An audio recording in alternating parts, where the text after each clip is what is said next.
want people to want to fight AIM, but at the same time, we also really want you to love AIM. Many Marvel fans know what Hydra is. Hydra is all about using military might to conquer. AIM is all about science. AIM starts off very noble. They believe that they can offer the world an alternative to the superheroes. As AIM, it's all about science and logic, and it doesn't make sense to have these people who are above everyone else, so we should neutralize that. That makes a dangerous world for the Avengers. So after the disaster of A-Day, the superheroes are outlawed, and AIM sort of steps in and fills that vacuum. To the public, AIM is helpful, and they're bringing tomorrow's technology today. But then, as you investigate things with Kamala and the Avengers, and you go to some of the AIM headquarters, that's where you start getting into the black heart of AIM. They have invented technology that is so epically powerful, and AIM consumed all of Stark Industries after the events at A-Day. So they have access to technology, to insights, and since they work with the Avengers, they also know their weak points. So to make sure that AIM is as insidious as they should be, we really studied their first appearances. Comics are always the first step. So that core DNA basically influences every aspect of the design process that Crystal does.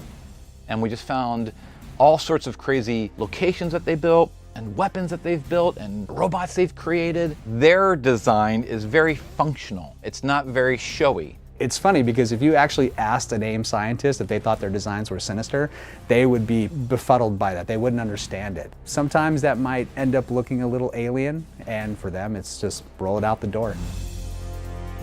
You're gonna come up against a wide variety of AIM threats as you play through the world of Marvel's Avengers. You'll be faced with robot automatons that they have created, big exosuit wearing mech troops that are gonna be able to go toe-to-toe with the Hulk, as well as some large mechanized threats.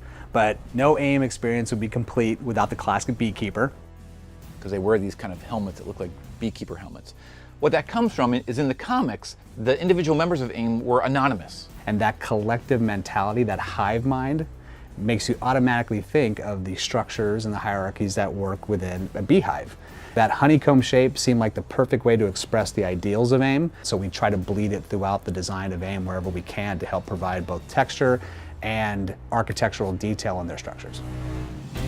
So at the beginning of the game, you meet some of the founders of AIM, George Tarleton and Monica Rappaccini.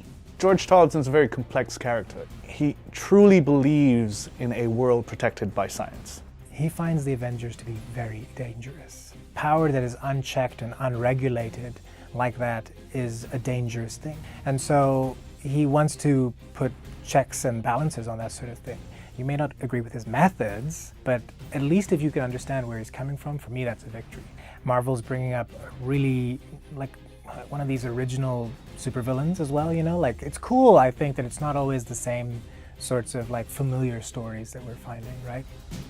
Where George is very reserved, Monica is much more assertive. She is the second in command, if you will, with George Tarleton. Monica's issue with the superheroes really is they just sort of stand in her way, because all that matters to her are her experiments with the Inhumans. When they try to sort of stop her from doing that, that is her big conflict. You know, I kind of feel like she means well, but then maybe not so much. We wanted to really poke at these kind of serious ideas of what is the dangers of science? How can technology be a positive thing, and how can it be a negative force? AIM is an essential part of our original story that we at Crystal Dynamics have been, working so hard to create. With anything Marvel, it's all about understanding who they are at their core. When it comes to AIM and Marvel's Avengers, it's all about looking to the past, but then bringing that to the future.